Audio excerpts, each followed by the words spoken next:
sal do mar non se distingue do que leva a suor dos percebeiros.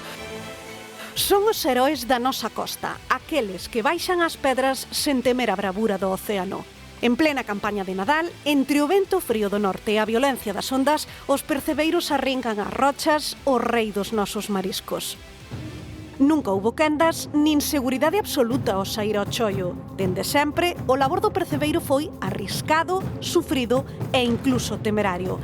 Esas ondas das que foxe a maioría son o muro que se enfrontan para extraer un dos produtos máis cotizados das nosas mesas e que pode chegar a valer centos de euros por cada quilo. O prezo non é para menos. Caídas, golpes, hipotermias ou incluso afogamentos. Hai moitos que non volveron ao mar. Coa única seguridade do neopreno, unha corda e o saber facer da experiencia, os percebeiros raspan as rochas do Roncudo e outros cantís de Galicia. Ten que ser rápido e sempre sen perder ollo a ese amigo traizoeiro que é o mar.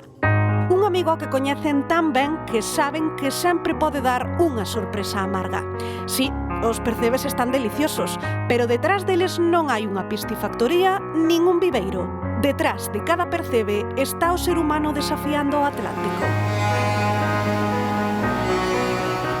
Claro, sempre temos que ter isto moi presente. Bernardo, para facernos unha idea, como van a ir os prezos do percebe neste Nadal? Pois imos tentar dar resposta ou alo menos facer unha estimación. Por exemplo, neste mapa que imos ver, en cor vermella vemos pois as principais zonas de extracción de percebe en Galicia. Na Costa da Morte ten gran zona especialmente o de Corme, que pertence a Ponteceso, pero tamén Muxía, Laxe ou Camariñas, ou tamén a zona de Aguiño, en Ribeira, Baiona, Cangas, as Illas Cíes e as Illas Ons, sen esquecer, por suposto, nas Rías Altas o percebe de Cedeira, de Cariño e en xeral da comarca de Ortegal. Agora ben, aquí imos ver, segundo o portal Pesca de Galicia, as 5 primeiras lonxas en venda de percebe fresco en Galicia. O ano pasado, o prezo medio foi dende os 35 euros da Coruña ou Cedeira ata os 67 de Cangas, pasando polos 46 de Aguiño ou os 51 de Baiona. Agora ben, isto en lonxa.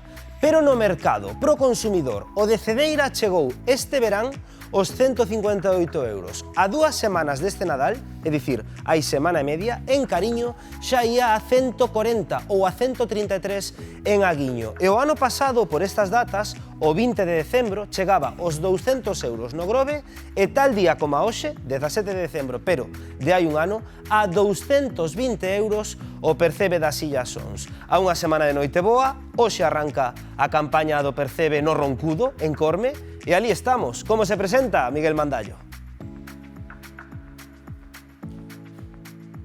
Que tal todo, Bernardo? Pois sí, efectivamente estamos en Corme porque arranca a tempada do percebe. Estamos con Roberto, que acaba de rematar o traballo. Día duro hoxe, non, Roberto?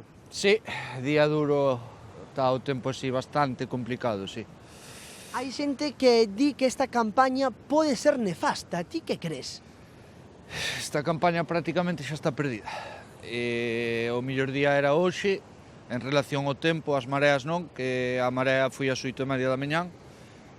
Normalmente traballamos unha hora antes, a hora e media da marea, e non podíamos empezar porque era de noite, non víamos. Empezamos a partir das 8:30, cando a marea xa viña para arriba, e aí complícase bastante. Non é o mesmo traballar ca marea para baixo que para arriba. Despois para mañán xa nos dá, xa entra unha borrasca, ventos de 40 nudos, 6 metros de mar, pasado igual, e despois xa só nos queda lunes para traballar e tamén non está pintando nada ben. As condicións para este Nadal están sendo moi complicadas, pero como está saindo o percebe? O percebe, a verdad que non nos deixou traballar ben. Collemos percebiño mediano, non collemos os topes tampouco, o percebe mediano tirando a pequeno, porque non che deixa o mar. Non podes chegar abaixo, andar buscando o percebe bo, andar palpeando polos rejos e polo golfe. Tens que baixar, darlle ao que ves, que dé a talla, claro, pero... Temos aquí uns cantos, podemos velos en cámara, porque, compañeros, sacados agora mesmo aquí en Corme, mirade, bueno, o tamaño normal, non? Sí, un tamaño medianiño, a ver, a calidad, para ser este percebe mediano, a calidad é boa, é percebe gordiño, de sabor, carne e tal, pero non é o percebe este grande do Roncudo. O que todos coñecemos, non? Claro. A canto ides vender este percebe? A ver, este percebe non che debería de baixar de 120, 140 euros. Na puja de ayer, o percebe a última parada foi a 50 euros en Coruña, era percebe máis malo que este. E a xente a canto o vai poder mercar?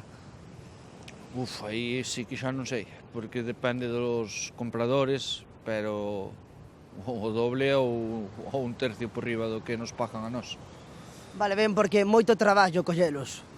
Sí, sobre todo días como hoxe. Mañán xa non sei, se hoxe collemos 3 kilos, mañán colleremos un.